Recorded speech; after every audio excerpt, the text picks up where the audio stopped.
My entire career has been based around finding work via social media or the internet. So it's in my nature to just go seeking opportunities online.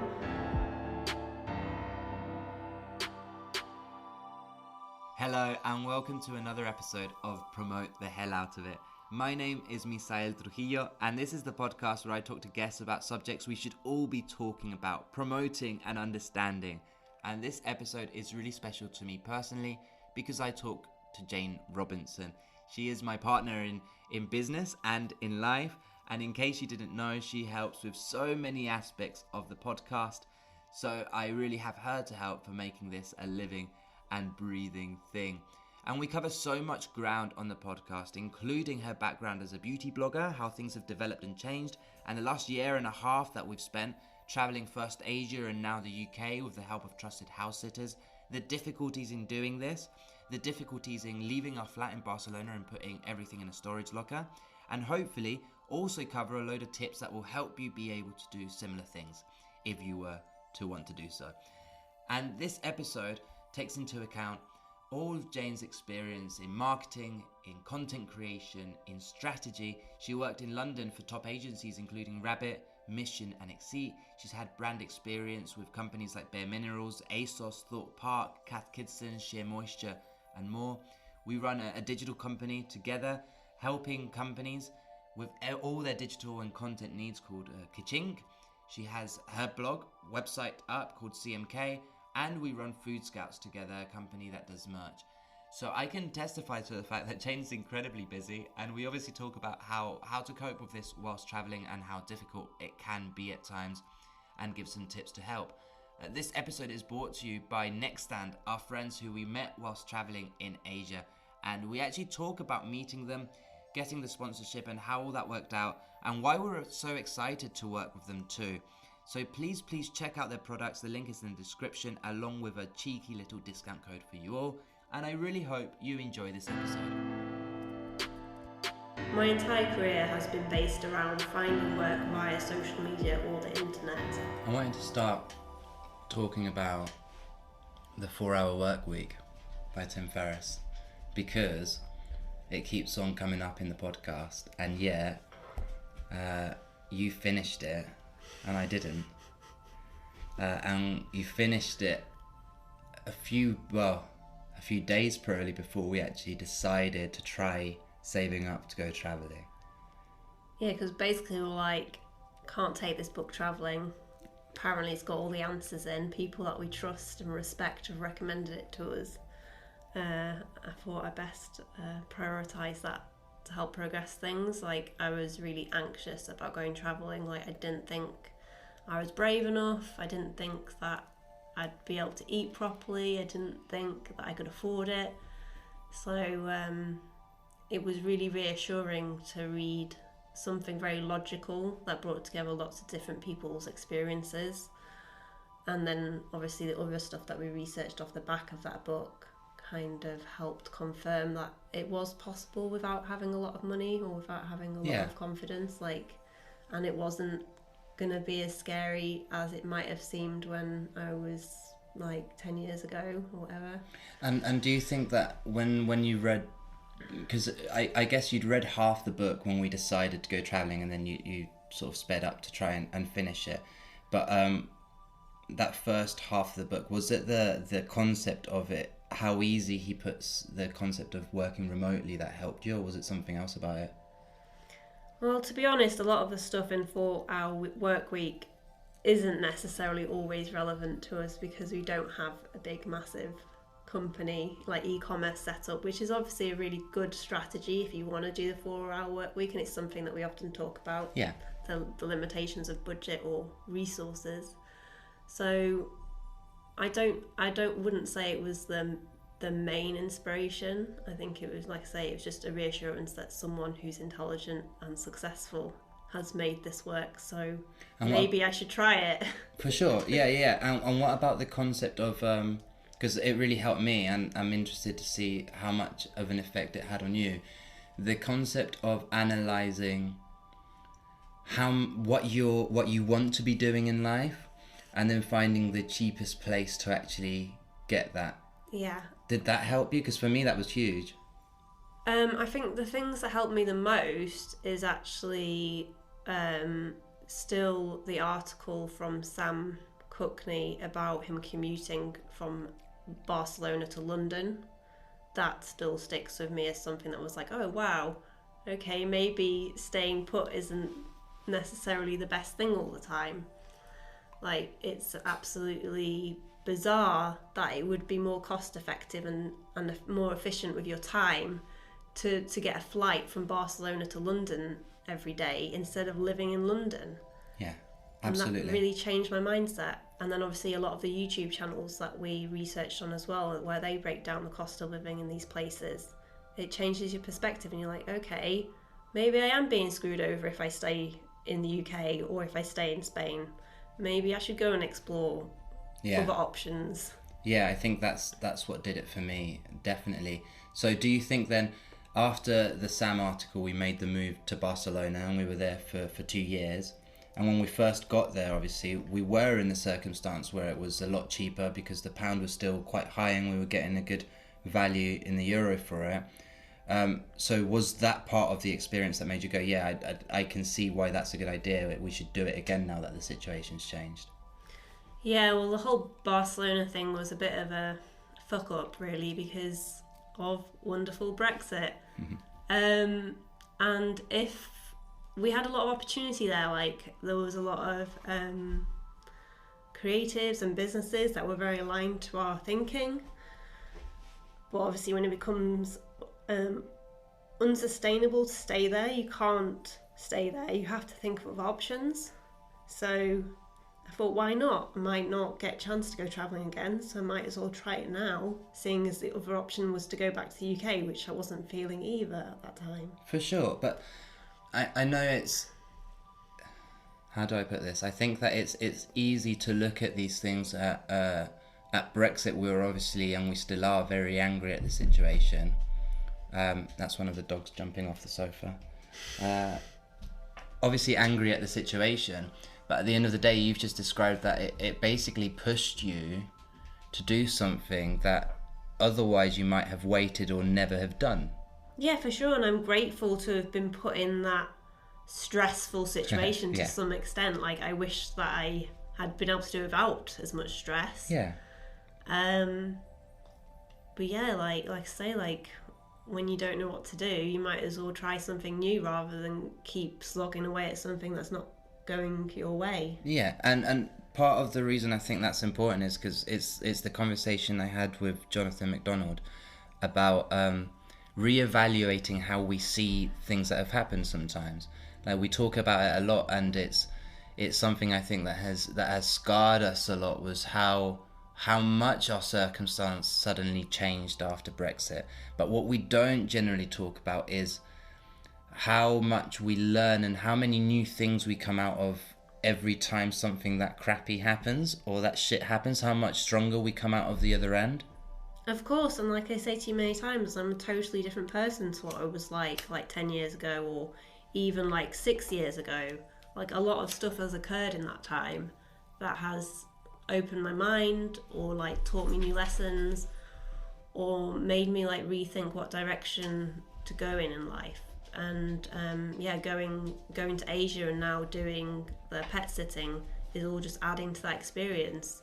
Yeah, I might still be a bit confused about what that end goal is, but at least I'm learning stuff and things are interesting every day. So yeah, I'm glad to have been put in the difficult circumstance. So let's sort of shift it a bit and think of, if someone was listening to this who wanted to replicate what we kind of did. There were some things I think we did that made it more affordable and cheaper to do. And from the start is, when you decide to go travelling, you've obviously got a flat. So how did it feel for you when we found the solution? We weren't sure of what to do with our stuff. When we found the solution of putting it in a storage locker, how did you feel about that initially? Well, fortunately, by that point, we had watched quite a lot of content to do with minimalism and travelling light and backpacking and stuff. So I was kind of already getting to grips with the concept of having to temporarily go minimalist. And it's not something I ever thought that I would do or that I would be interested in doing. Like I have a history of collecting, and I like clothes and I like makeup, like most girls, I guess. But I was willing to make those sacrifices to see what would happen and to take this opportunity that I might not have again. And it was emotional and it was upsetting seeing like your entire identity and like life get packed up into basically a shed and not knowing when you might see it again.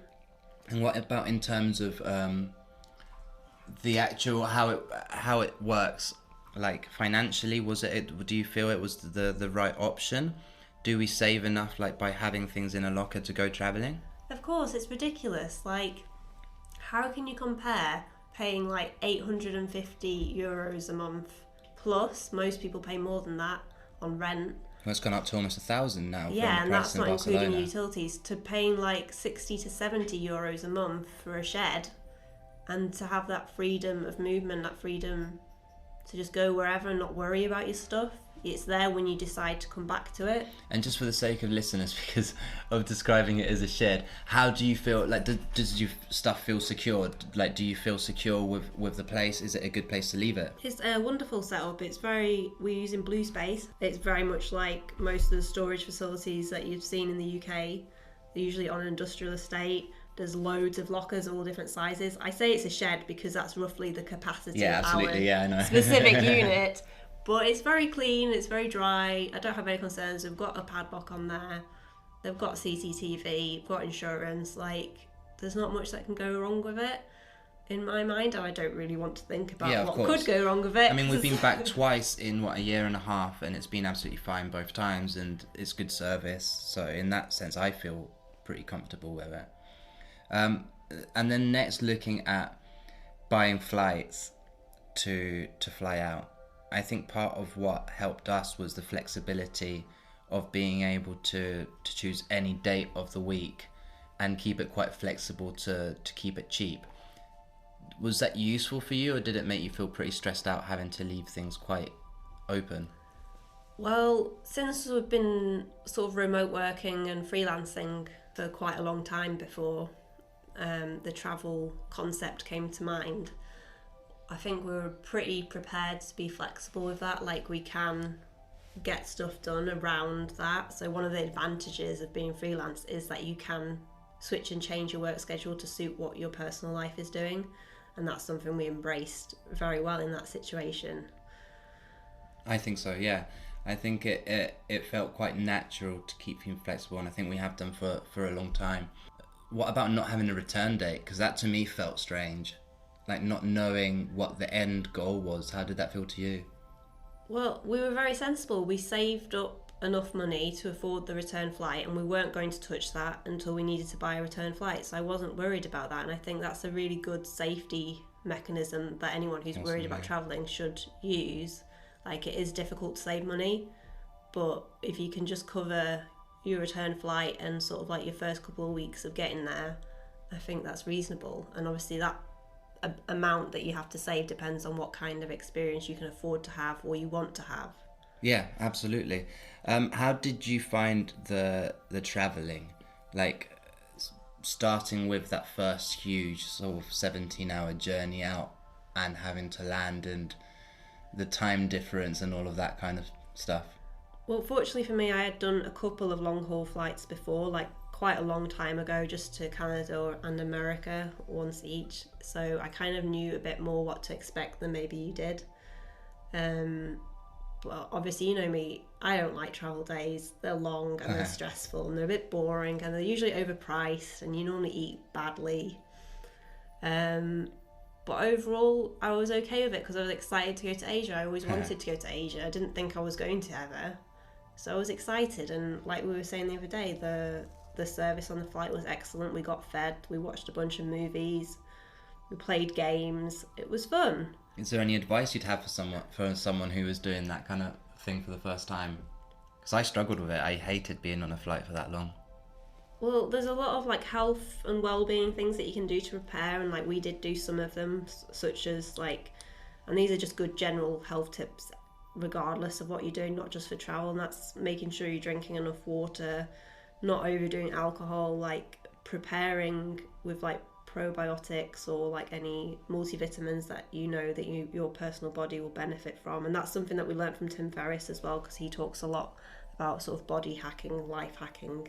Alex Travelbum, who I had on the podcast, yeah, he talks about it on his as well. Yeah, so there's lots of things, little things that you can choose, and that will all be personal to the individual, that to prepare. And there's certain skincare things that you might want to take with you, or specific clothes that you might want to wear on the flight so that you're more comfortable, to avoid some of the health problems that can occur on a long haul flight. Yeah, let's talk about that. So what do you think is essential for you, or was essential for you to have in your backpack? Well, specifically for flying, or in general whilst travelling for such a long period of time?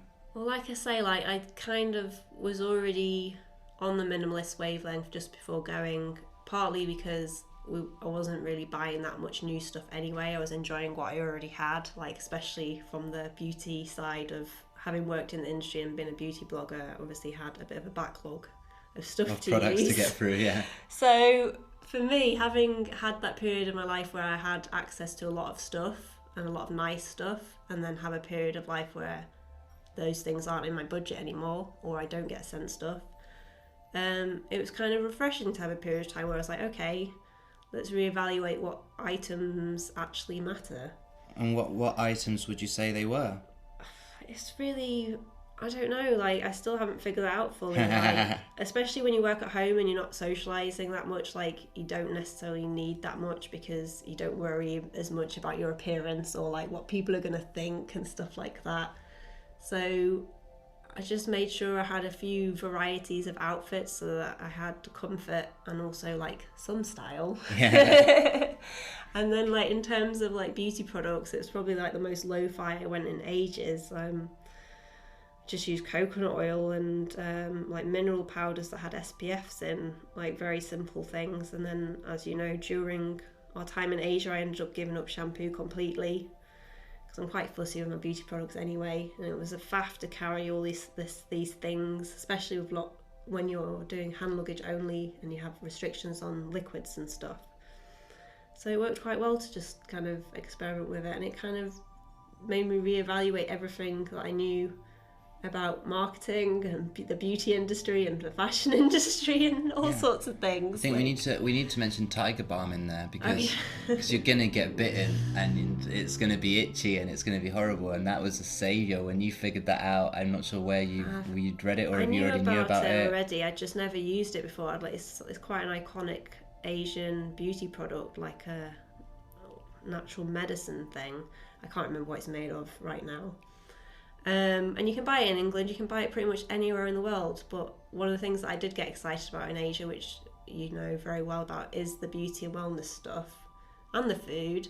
There's like so much variety, and they have a different way of thinking about things, and it's just really interesting. So yeah, Tiger Balm was a good staple that we definitely restocked on a few times. Absolutely. It was great for any kind of cuts or bruises or bug bites, and also if you've got a headache, as a temple balm.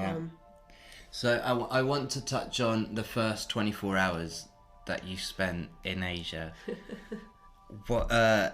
We were shattered. We got there, we couldn't get into the hotel till midday. That's one of the big lessons I learnt, was be careful not to be like, yeah, it'll be fine. You're going to be absolutely shattered. You can't wait till midday to get in bed.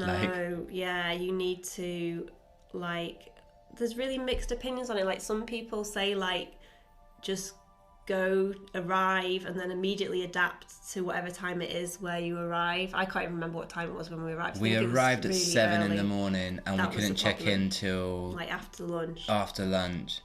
And Bangkok's huge. Yeah, Bangkok's huge. We were excited. And we were excited, and it was really hot and humid and smelt funny, and like it was just massive culture shock. I don't know why, but we ended up walking really far through Chinatown, which is probably not the best first place to go if you don't know what to expect from Asia, because it is a massive culture shock and is not representative of the entire of Bangkok. No, absolutely, yeah.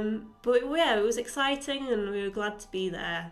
But yeah, we were shattered, and we ended up just walking around shopping malls because there was air conditioning. Yeah.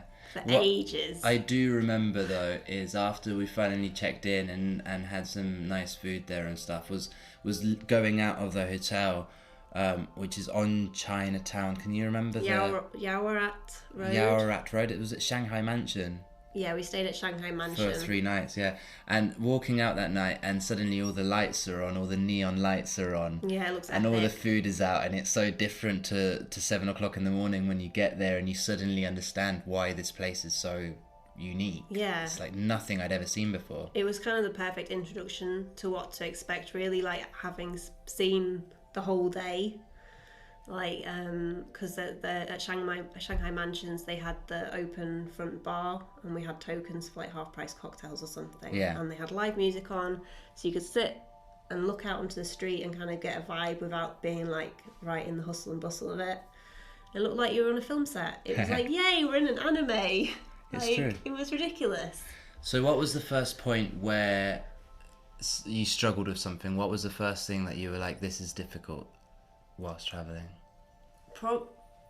Probably first off, how much we walked, because I think Bangkok was probably, we got used to it pretty quick. Although it is massive and stressful and you walk a lot, there is a lot of comfort there as well, and that's a really good way to intro yourself to somewhere new, because if you feel crap or you don't know what to eat, you can go to a shopping mall that looks like any shopping mall in America or England, but well, no, actually way more epic than England. Yeah, I don't think there's anything quite like that the here. Most epic shopping malls you will ever see, and they will have every brand that you know from anywhere in the world there, so you can pretty much go and eat any food you can think of and you can get comfort. Whereas maybe if you started somewhere like Vietnam, you would have maybe a more trickier time of dealing with that culture shock. Yeah. Okay, so let's touch on, because you mentioned Vietnam, let's touch on the countries that we actually covered in the 9 months we were there. Okay, so we already mentioned Bangkok. So should we go country from country? Should we cover Thailand? You can do Thailand. Yeah, you can do. Let's start with Thailand. If you remember place by place, that's amazing. Yeah, of course awesome. I do. I have good memory. So in Thailand, we went to Bangkok many times because obviously big airport, it's good interchange. But we actually went to Chiang Mai much more, which is a much smaller city. It's very popular with digital nomads and popular with other Asian tourists as well. So it has a good mix of traditional Thai and the comfort. Yeah. But it also has a totally different feel to other parts of Thailand. And it's obviously a lot cooler because it's up near the mountains, and it's smaller, so you can get to more places walking. So it's a lot less stressful than being in Bangkok. But the airport there is really good, and you can get to pretty much everywhere in Asia from there pretty easily. So it's a super convenient spot. Where else did we go in Thailand? We also went to Phuket. Yeah. Which I was a bit nervous about because I had this impression that it was like the Ibiza of Thailand or the Mallorca of Thailand. But we didn't end up going to the major city, did we? No, we avoided Patong, yeah, which is the famous sort of like party town, and I'm sure some people will have a wonderful time there, well, and we probably would on the right day. Yeah, for sure. But when you've got stuff to do and you're travelling, you sometimes want a more chilled pace of life. So we went down south to a more family-friendly area of Kata and Karon Beach. Which was gorgeous, and we got some amazing beautiful sunsets and saw bats, and it was awesome, yeah. And don't forget Krabi, which we didn't actually go to Krabi, but we flew into Krabi and then stayed in Ao Nang. Oh yeah, we went there a couple of times, yeah. Yeah, and then we did the video on the island Koh Yao Noi. Yeah. That was really cool with Treehouse Villas and Paradise Koh Yao Noi. Koh Yao Noi. We'll put the links in the links are in the description. What was the standout thing? Because that island was obviously ridiculous. It's got a very small population. The place we stayed was ridiculously beautiful. We got a private boat back to Krabi afterwards. So what was the standout thing for you from that trip? Island specific? Well, the island from Thailand in general, my favourite things were probably Chiang Mai and being on that island resort, because it was ridiculous, and we'll probably not get to do that many times in our life because it's an expensive place. And we got lucky with our connections there that we got it gifted. Let's talk about what we did to get that. So obviously my background is in blogging, and we both work within digital marketing, so we kind of know how PR and influencer stuff works. So as we were traveling, we attempted to do the travel YouTuber thing. Badly.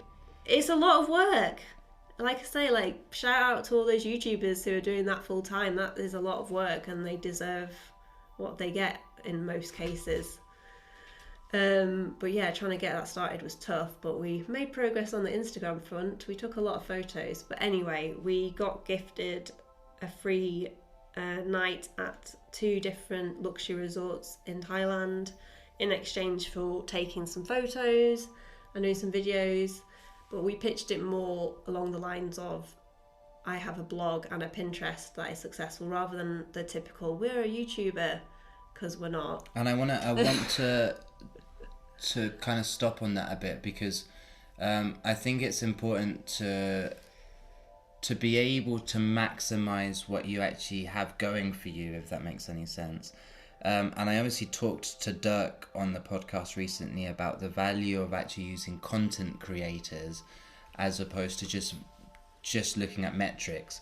But at the end of the day, a lot of companies are still looking at metrics.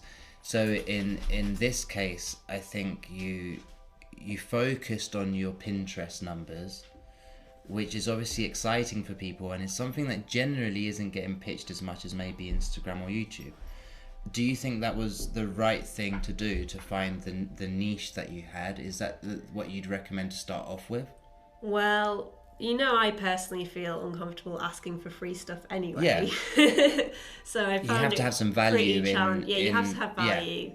And in an ideal world, you could pay for a stay at a hotel because you're a good photographer, but that's not how it works. People have bills to pay, so it is a bit of an awkward situation. But yes, I would like to see brands and creators consider where their values lie, rather than focusing on specific platforms. So being like, oh, I want to be a video creator, so I have to be a YouTuber and get 1,000 followers before anyone will take me seriously. If you're good at making content, pitch your quality of your content rather than your platforms. And if you do have a platform that's successful, focus in on that rather than trying to do a typical cookie cutter influencer approach, because we can't rely on these platforms to be how they are forever. So you're best owning your content rather than owning some statistics on someone else's platform. Absolutely, and I kind of want to focus in on a few things there, and I think that I almost disagree on some of them, and we've talked about them before, in terms of asking for free stuff. Well, at the end of the day, if the value of what you're given is of worth, is something that's useful to the company, then we go back to the conversation I had with Benita about sharing economy. People are obsessed at the moment with being well, no, they should be charging for the hotel, we should be charging for our photography skills. But wait a second, you need a place to stay. They need Instagram content. We know people need content constantly. I don't see any problem with being honest with what you can deliver, making sure it's of good quality, and creating a community where we can have services in exchange for something that's worthwhile. No, and I do agree with that, and I really would love to see more of a sharing economy become more mainstream. I've spoken to you before about my time as a photographer and as a fashion model. I never paid for any photos in my portfolio, and loads of the shoots I worked on, most people were working for free because they were passionate about creating something valuable and of quality. And many of those people that I worked with have gone on to do marvellous, amazing things off the back of endless hours of work that they did for free out of passion. Yeah. And I think that's being lost now, and we talk about it a lot. People are so, and it's really difficult, because I know that it's difficult to survive currently. There's a lot of expenses to existing and a lot of things that we think we need. but wouldn't it be easier if we all just like helped each other out a little bit more? Yeah, and I'm not saying to ever work for free. That's not ever my point. I'm highly against that. And we've been very lucky in finding people who pay us for our time and have faith in that. And we'll touch on some of the people we met along the way in a bit. But I think there is an attitude towards not wanting to mention the things that are done for free at the moment, and wanting very much to pretend that you always have to charge and even pass up on opportunities that you want, because it's not okay to do it for free and it's not okay to talk about that. And you've mentioned to me a lot about your origins of blogging, and you were doing that because that was your passion as opposed to being given anything, right? Yeah, well, when I started blogging, it was because I thought I might be a journalist or something one day, so it was just a way to practice writing. I didn't think anyone on the internet was going to read that stuff. It was just a link to send to potential magazines. So and when it grew, when did you start? When did you notice that you could start getting stuff for free? Okay, so I started my blog in 2009, like just after uni. So it was when I was trying to figure out what I was going to do after uni, because I kind of knew that I probably wouldn't work in film and television at that time. So it was very quiet for a while, and I'd write about things that was happening in Leeds. And then when I moved to London, that's when it started to change the dynamic a bit. I don't think I ever really got anything for free when I was in Yorkshire, but when I moved to London, there was obviously all the PR agencies are there and all the brands are there.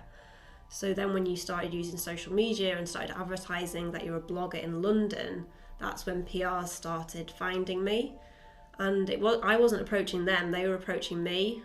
Or it'd be like a blogger friend was going to an event and they had a +1, so you'd go with them and then you'd meet the PRs and then you'd become part of their network. And it was really cool, and it was very much passion driven. Nobody was expecting anything because they were just all just excited to be there. Like, it was just a new thing. So how far along would you say it was before you started, as opposed to finding it was passion driven, finding that you expected to be given stuff, or not such expected, that it started becoming more of an argument trying to figure out what you got given and how much you got paid versus what was given to the company? Because from what you're saying, that wasn't the case towards the start. No, well, I guess during my time blogging, I started to see more of a personal affinity with like personal blogging than with journalism. Like, I started to see kind of like, because I was working in marketing as well, specifically in beauty, I could see the inner workings of magazines and journalism, and it kind of like put me off a bit, I guess, because I could see how easily like opinions could be like bought. I didn't really like it, and I met a few like journalist people who I just kind of was a bit disappointed in, and it just all seemed very inaccessible to become a journalist at that time. So I was like, oh well, I'll just, seeing as I'm getting invited to events, maybe I'll just embrace being a blogger for a bit and see if I can make that a job, because at this point I still didn't know what I wanted to do long term. So why wouldn't you take the opportunity? It was like the perfect combination of like my modelling and my photography background and my like media training that I had from a degree, but I had complete control over it. It was very empowering and it was very important at that time. But as we've talked about before, it became very corporate very fast, and then there was all these like unwritten rules coming up and like blogger drama as we know it, and I don't know, I just wasn't in. I just lost the passion for it, just because it sort of became a competition between who could get the best free stuff, or who was getting invited to what event, or who was friends with who, and I wasn't into that. And by the time we've gone traveling, let's touch on kind of the opposite of that, how to work with people that you build an interaction with that's very genuine and organic. So whilst out there, we made a connection with someone to do a photo shoot, and it was you that connected with Sam, right? How did that get started? Okay, so my entire career has been based around finding work via social media or the internet. So it's in my nature to just go seeking opportunities online. And I met Sam on the Digital Nomad Girls forum on Facebook. It's a Facebook group, and they also have Facebook groups for certain areas, and I met her specifically on the Chiang Mai group, which is an extremely active group. Some really interesting ladies in that group. I think my friend Lindsay, who we met up with, may have introed me to it. We'll talk more about them in a bit as well. So Sam had just posted in this group saying, I need some people in Chiang Mai to take photos. I'll give you some products and we'll hang out and I'll give you a bit of money for your time. And obviously we needed to buy food, so I was like, okay, let's see how this goes. Okay, so from there, fast forward. Well, first of all, we haven't even mentioned what products or who they are, so let's mention that Sam? first. Who is Sam? Yeah, who is Sam? Because that's a good place to start. Sam works for Nextstand and Waterwell, and she was responsible for their European market. So she was creating content that was aligned with like digital nomads and travel bloggers. So we really suited her vibes at the time. And then obviously when we had the day at the photo shoots, we like travelled around to different co-working spaces, which was really interesting in Chiang Mai. Took some photos, hung out, got to know each other, and we just got on really, really well. So we just stayed in touch. Sam bought a couple of our Food Scouts t-shirts. She's been wearing that on the gram.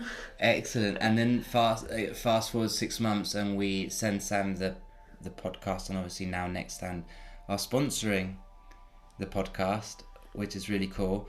How do you feel that relates back to what you were talking about before with blogging? How do you feel that's a more organic way to interact and actually earn an income and still get paid for your time, as opposed to what you were doing with the blog, for example? So with the blog stuff, I got a bit tired of going to events and feeling not welcome or not included.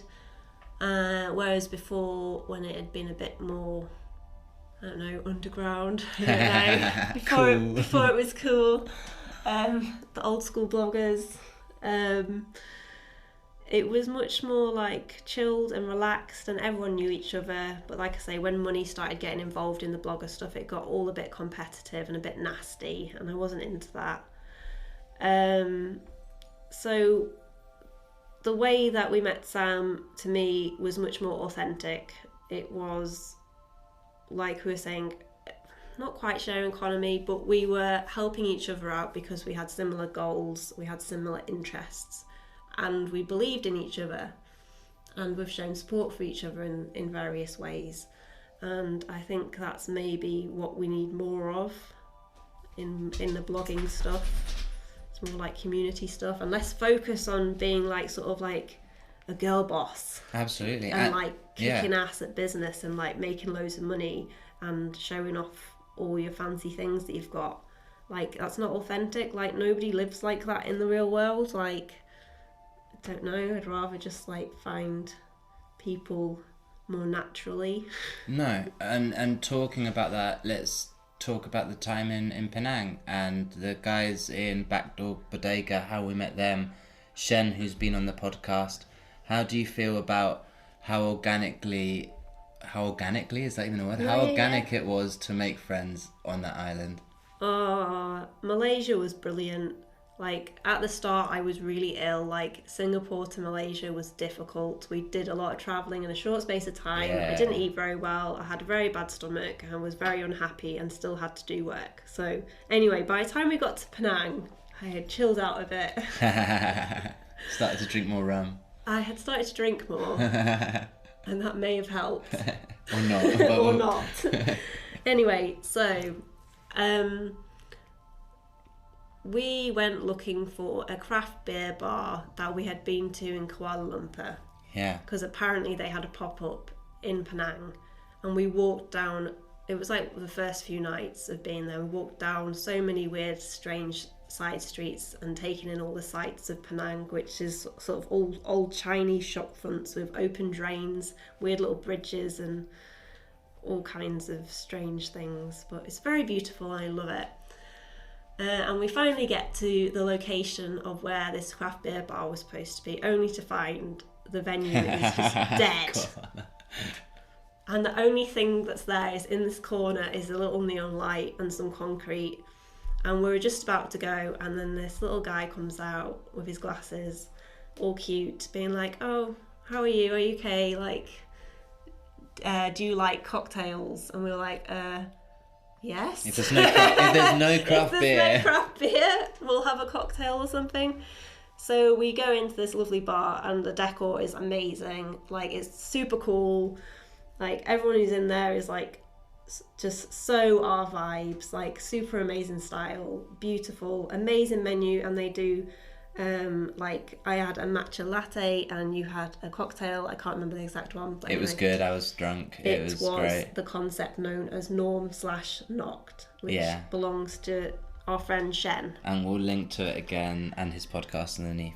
So that's where we met Joseph first, who was our original Penang friend, and he also said to us that day, "Oh, like, if you like these cocktails, come to this secret door and you'll find some more brilliant cocktails." And of course, because we were in travelling vibes, we were like, of course, of course we'll come and find this mystery door. We'd gone for a few mystery doors. Or after that, we went for a few mystery doors. But that was by far the best. I don't want to say too much about that because I did the episode with Shen, which everyone can check out if they want to, and that was great. Let's kind of fast forward a bit now, because I think the rest of the trip was pretty much us more used to travelling, and it became more, would you say, daily life whilst travelling, and we started chilling out and staying in places longer. We got used to it, and like, once we acknowledged that we could just stay somewhere if we liked it, and that as long as we were moving in accordance with the visa guidelines, that we could be flexible, like, it was much more chilled. Yeah. So let's touch on our friends, Lindsay and Matt in Chiang Mai. Mm-hmm. Because that kind of relates to what we're doing now. So how did you know them? What are they doing? It was lovely hanging out with them. Yeah, it was so weird to reconnect with them. Like I've only met Matt like a couple of times briefly, but Lindsay, I was the photographer who photographed one of my first ever modelling photo shoots. Yeah. And then after that, she also got me involved in a photo shoot where I modelled a graduate's fashion collection whilst also posing with vintage pistols. So we were obviously on the same wavelengths, and we got on very well. Got invited to her wedding, but unfortunately couldn't go. So I kind of just had her on Facebook this whole time, and like, I knew that she'd like left England, but I didn't really keep that much in touch. But obviously when we went to Asia, I obviously sent her a message to be like, I'm going to be in Asia, what should we do? And we started chatting a bit, and like I say, she introduced us to the Nomad Girls community. And it was Lindsay who actually suggested Trusted House-Sitters to us, which is what we're now doing currently. And Matt and Lindsay are sort of experts in sort of animal welfare, and they use the website for their home in Thailand when they come back to England. So we were just like, okay, this sounds interesting. Let's look this up when we get a chance. And we didn't look it up straight away. We didn't. It was months. I think it was months. We were hanging out with our friends Evald and Angie. In Vietnam. In Hanoi. At Warning Bar, which is a really cool place. And it just came... I think we were talking about what to do next. We weren't sure what to do next. The weather there was miserable and cold, so I think we kind of got a bit like, oh, we might want to go home. Well, everyone was in those vibes, though. It was so weird. I think that's why, because it was Christmas time. Everyone was feeling a bit weird. I think in retrospect, we could have probably stayed out longer. But we also had some work opportunities that then didn't work out that we thought were going to work out. Yeah. But let's talk about the actual day of filling out the Trusted House-Sitters site. So how long would you say we spent filling out the actual profile? Or do you want to describe what the website is a little bit first? Okay, so Trusted House-Sitters is based on sharing economy, and it is basically a similar format to Airbnb, except that no money is involved except for like your annual subscription, which is I think 60 quid, I think. Yeah, £65 if you get it on a discount code. I wouldn't imagine it would go above 100 ever. And we've got a code for it, a discount code for it in the description. Yeah, we'll put a discount code in the description. And people can put up a listing when they go on holiday of asking for people to come and look after their house and or animals. And in exchange for looking after their animals and home, you get free accommodation and you get to hang out in cool places that you might not get to go to and meet different people and different types of animals. And it basically means that animals get a more humane, easier going time than if they went to the kennels or if they were to travel with you or whatever. Yeah, awesome. So when I started researching online, because I think we got back after having this conversation with some mates being like, oh, someone had mentioned this to us. I got back and researched it some more. And I was a bit like, if we're going to pay 60 quid, I'm going to see what other people are saying. And everyone, other than one blog post, was very much like, oh, it didn't work that well for me. I only got 1 or 2 replies. And then there's one blog post that said that they'd spent ages filling out their profile properly and had saved a bunch of money on accommodation. And they'd actually only used it like 5 or 6 times, but the worth of the houses they were doing was like loads. So how long would you say it was from us starting to fill it out to booking our first accommodation? Well, it was a bit of a weird time because as well as the work prospects that you mentioned before, I was also interviewing for other work prospects. Yeah, you were. That were potentially bringing us back to the UK, and they didn't work out either. So I was kind of just like, you just deal with it, Miz. You set up the system and then I'll look at it. So you actually set it up and wrote the profile, and obviously our background's in writing and marketing, so we know how to pitch ourselves. So yeah, if you want stuff for free, you've got to put work in for it. It's not straightforward. So yeah, we did spend a lot of time on it, and we did put good pictures up. Yeah. And get proper references. But the longest bit was probably the applying for sits and arranging the calls of people who wanted to have calls and all that. It's like a million interviews. It's true. But is that because we're doing it full time, so we're trying to do them back to back as opposed to a holiday as well? Of course, yeah. If you were just going to use Trusted House Sitters just for a holiday or for like half the year, you wouldn't have to put that much work in that often to fulfill your accommodation needs. But yeah, if you want to do it full time, you have to treat it like a job. And when we're talking about full time, how many house sits roughly? We've got the list up. I'm not going to count them whilst doing the podcast. Roughly have we done so far in the 9 months we've been doing it? I think the house that we're currently at is house sit number 30 maybe. So in 9 months we've moved 30 times. Well, no, because it's more than that, because when we weren't at house sits we were in Airbnbs or visiting people, so it's more houses than 30 houses if you include that, which cool, I haven't added up yet, but I will make an infographic for one day. 40ish to 45 houses, let's say, in 9 months. So a hell of a lot of houses. How tiring does that get? Well, I don't mind if I'm at somewhere for like 2 weeks minimum, but recently we had a period of time where we just had 2 or 3 nights here and there, and then an Airbnb, and then we did a trip to Barcelona, and that is too much. It's the same as what we said about in Asia. Like, you've got to find what your boundaries are, what your limitations are, and that's different for everyone, and you have to just be realistic of what suits you. And for me personally, like, it takes me a few days to settle somewhere. So to then settle somewhere and then immediately have to leave is not a good feeling all the time. Yeah, for sure.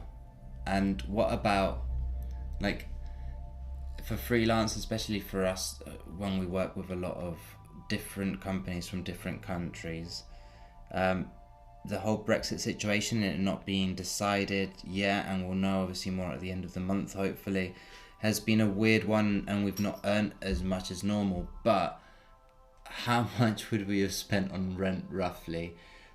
We've got booked up roughly till January. How much would we have spent by January on rent if we hadn't been using Trusted House Sitters? Well, probably about £13,000. So we have not had to spend £13,000 that we would have had to spend for like a year. Yeah. And if we take into account some of the stuff that's happened, because we've had, one car blow up. We've had 3 cars We've now. had 3 cars because, so like stuff goes wrong. We've had clients like go. We've had months that haven't been, like clients haven't paid us. We've had loads of stuff that's happened. So how would you describe, like, obviously there's differences and we could go and work full time somewhere, but having the flexibility to do something like that, what would you say it does for you? Well, I found it a bit strange because I thought that the flexibility would make it easier. But I guess because our current situation is a bit strange to a lot of people, I think it maybe just is confusing people. So, for example, like we have been applying for jobs that we would be willing to relocate for, but people are so set on you being already living in the town that the job is in to either go and interview there or to just know the area or whatever, that it's not necessarily as great as I thought in that respect. The positive side of it is that it takes off massive pressure, so that if you are going through a career transition or a personal life transition, like, it's taken a lot of financial pressure off, so that we had free time to explore new opportunities, such as this podcast and my art. Like, they were both things that we wanted to do for a long time, because we were always grinding to like make the rent every month. We didn't have the headspace to do it properly. Yeah. So now we have more headspace most of the time, depending on how much we're traveling. So I'm not sure how good my editing will be, but if anyone who is listening can hear rustling about, it's because we are pet sitting at the moment and we're looking after, or you can describe who we're looking after. We've Jayne. got 2 border collies, and border one collies. is currently licking my hand and the other one is just staring lovingly into Mrs. eyes. I think they want to be fed. So I think we're almost done, but I've got a few quick questions I want to just throw your way. So what would you say is the thing you've learned that sticks with you the most in the year and a half we've been without having our own home? No matter how much you try, there'll always be problems. So kind of like, it's pretty difficult to prepare for problems that you can't predict, but I think I've tried to learn to be more relaxed about when things do go wrong, which is obviously better for my health and better for everyone. Yeah. And the travel especially has helped me be more open-minded about everything, like, and more thoughtful about different cultures and different traditions. And I think that's really important for anyone to experience, is if you have the opportunity to go and experience a different culture firsthand, even if it's just like Scotland, like somewhere close, go and do it, because it is different and you do learn a lot. Buy a Bath and Mars bar, they're great. And what about something that I've been talking to a lot of people about, listening to each other, to people when we're traveling, to other cultures and what they have to say, to their history. How important do you think that is? I think it's really important, and I think people need to talk more, and they need to stop having knee-jerk reactions to stuff based on common knowledge. Like, if you're going to argue something, you have to like do your research, and things are always way more complicated than they seem at first sight. Like, you go to Malaysia and you're like, oh, isn't it wonderful, this mashup of Indian and Chinese traditions to make this new Malaysian thing. But then when you go and research like colonialism and like how there's difficulties with Chinese versus Muslim communities and stuff, like, it's not as great as it seems at first. Every country has its problems. Every country is a bit shitty. Like, just keep an open mind and try and be nice to each other. Yeah, I think that's important. Anywhere you're looking forward to travelling the most?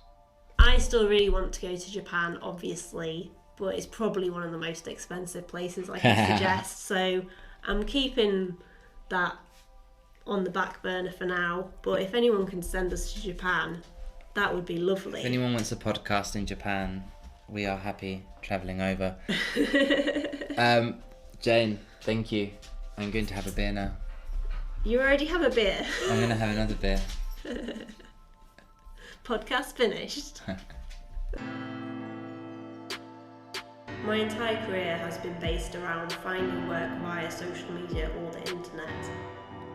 Thank you so much for checking out that episode of the podcast, and I really hope you enjoyed it. If there's any tips that we missed out, any links that we should have added in, or anything else you can think of, please let us know and we will add that into the description and try and cover it at some other time too. And if you did enjoy this episode, there's a bunch more that I really recommend listening to. The one with Alexander Travelbump is wonderful. We talk about full-time travel. The 2 episodes, one with Faris Jacob and one with Rosie Jacob, both of them run Genius Steals and work remotely as well. They have so much advice for people. And also the one with Benita Matowska, where we actually talk about sharing economy and we give some more details about trusted house sitters. So those are some episodes that I really recommend checking out. And again, if you enjoyed this one, please leave us a review, give us a thumbs up, share it about. All that stuff helps us out incredibly. Thank you so much again, and catch you next time. My entire career has been based around finding work via social media or the internet. So it's in my nature to just go seeking opportunities online.